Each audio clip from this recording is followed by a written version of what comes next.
मान्यवर, वंदे मातरम का अपमान बिल्कुल नहीं होना चाहिए, यह हमारी पार्टी का भी मानना है। भारत के राष्ट्रगान का भी अपमान नहीं होना चाहिए, इसके लिए कानून है। भारत के तिरंगे का भी अपमान नहीं होना चाहिए, इसके लिए भी कानून है। लेकिन मुझे बहुत हंसी आती है कि वो पार्टी इस बिल को लेकर आ रही है जिसने 52 साल तक, मान्यवर 52 साल तक आरएसएस के मुख्यालय पर भारत का तिरंगा नहीं फहराया गया। भारत के तिरंगे का अपमान किया इन लोगों ने। सदन की परंपरा मुझे अपनी बात करने दीजिए, प्लीज। मैं अपनी बात करने दीजिए। आप कहिए, लेकिन आप वही बात कर सकते हैं जो सदन की परंपरा। प्लीज। हेडगेवार जी की एक चिट्ठी पढ़ना चाहता हूं। प्लीज सर, ये डॉक्यूमेंटेड चीज कैसे नहीं पढ़ने देंगे? एक मिनट आप डॉक्यूमेंटेड चीज कैसे नहीं पढ़ने देंगे? हम बता रहे, माननीय संजय, मेरा समय रोकिए सर, मैं बता रहा हूं, मेरा समय रोकिए। आप माननीय सदस्यगण, किसी भी डॉक्यूमेंटेड चीज को आपको रखने का तब अधिकार है जब माननीय चेयरमैन से आप परमिशन लेते हैं। चूंकि परमिशन नहीं है, इसलिए मैं इसकी इजाजत नहीं दे सकता। आप विषय पर बोले। माननीय Sanjay ji, please take your seat. मान्यवर, आज वो लोग वंदे मातरम के खिलाफ सख्त कानून बनाने की बात कर रहे हैं। एक पत्रिका है ऑर्गेनाइजर 1949 में, जिसने लिखा राष्ट्रगान आइटम ऑफ इंटरटेनमेंट है। आपने हमारे राष्ट्रगान का अपमान किया, उसके खिलाफ कार्रवाई होनी चाहिए। उन लोगों के खिलाफ, उन संस्थाओं के खिलाफ जिन्होंने राष्ट्रगान के खिलाफ लिखा, जिन्होंने तिरंगे का अपमान किया। हेडगेवार जी ने अपने संघ के स्वयंसेवकों को 1930 में पत्र लिखा, 1930 में पत्र लिखा। सर, आप संजय जी, मुझे अपनी बात कहने दीजिए।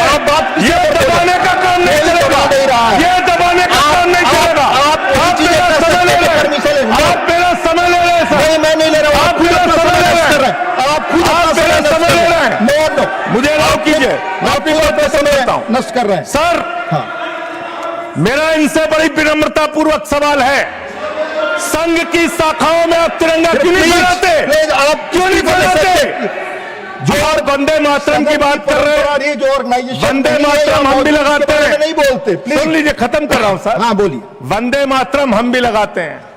वंदे मातरम का मतलब होता है मातृभूमि की वंदना।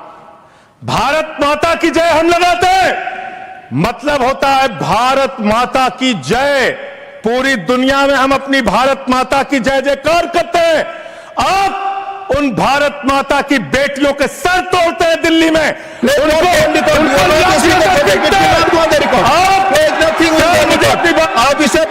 आज वंदे मातरम की चर्चा क्यों जरूरी है और इसको एक राजनीतिक हथकंडा या तो मुद्दों पर से ध्यान भटकाने का एक हथियार मानते थे।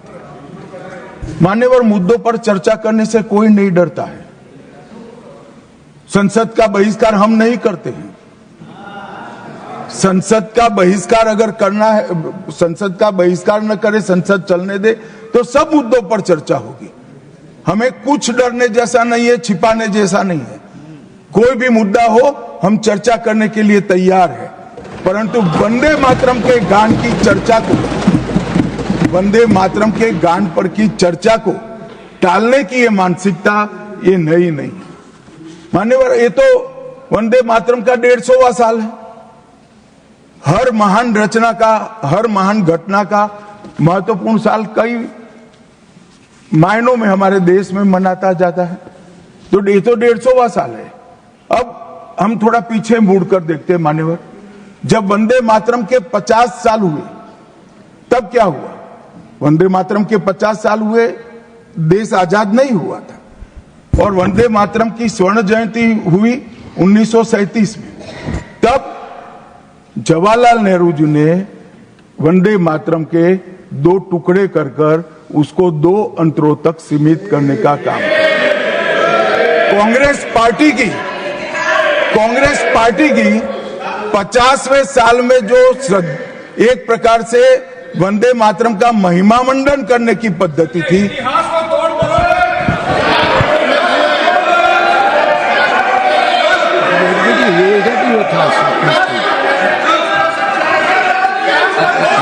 right here, you will You will get your chance to speak, na? Unless he yields. No, unless he yields, how I can? Unless he yields, how I can? मान्यवर 1 मिनट में उनको बहुत समय दिया गया, अपने समय पर बोले ना, मुझे कोई आपत्ति नहीं। आपका समय, खड़गे साहब आपका समय आएगा। Garge ji, सभापति you are महोदय। going to get your time. Please wait. Garge ji, you are going to get your time. Please wait. Let him speak.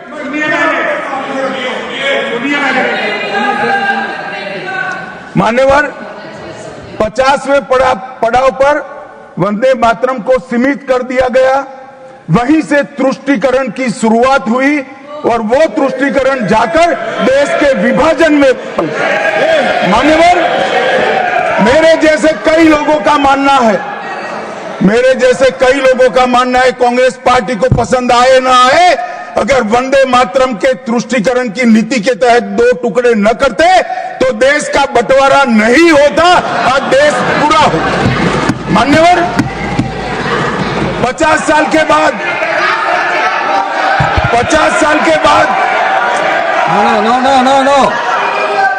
No, nothing will 50 साल go के on बाद- record except honorable minister's speech. Please. मान्यवर 50 साल के बाद वंदे मातरम 100 साल का हुआ। सबको था कि 100 साल मनाए जाएंगे, 100 साल मनाए जाएंगे, मगर 100 साल हुआ तब वंदे मातरम का महिमा मंडन का सवाल ही नहीं था, क्योंकि वंदे मातरम बोलने वाले जो सारे लोग थे उनको इंदिरा जी ने जेल में बंद कर दिया। इस देश में आपातकाल लगाया गया, विपक्ष के लाखों लोगों को, लाखों समाज सेवियों को, स्वयंसेवी संगठन के लोगों को जेल में भर दिया गया, कोई कारण के बगैर अखबारों पर ताले लगा दिए गए, यहां तक कि आकाशवाणी में उस वक्त एक ही माध्यम था, आकाशवाणी में किशोर कुमार की आवाज ही नहीं आती थी, ड्यूएट गाने भी लता जी की आवाज में ही आते थे। मान्यवर पूरे देश को, जब वंदे मातरम 100 साल का हुआ, पूरे देश को बंदी बनाकर रख दिया। और कल 150वां साल है, 150वें साल में लोकसभा में चर्चा हुई। साहब ये कांग्रेस पार्टी की स्थिति देखिए, जिस कांग्रेस पार्टी के अधिवेशनों की शुरुआत गुरुवर टैगोर जैसे लोग वंदे मातरम गा कर कराते थे। वंदे मातरम कांग्रेस पार्टी के आजादी के आंदोलन का एक मंत्र बना था। वो वंदे मातरम के महिमा मंडन करने के लिए जब लोकसभा में चर्चा हुई, गांधी परिवार के दोनों सदस्य नदारद थे, दो में से एक भी। वंदे मातरम का विरोध आज भी जवाहरलाल नेहरू से लेकर आज के कांग्रेस के नेतृत्व तक कांग्रेस के खून के अंदर बसा। मान्यवर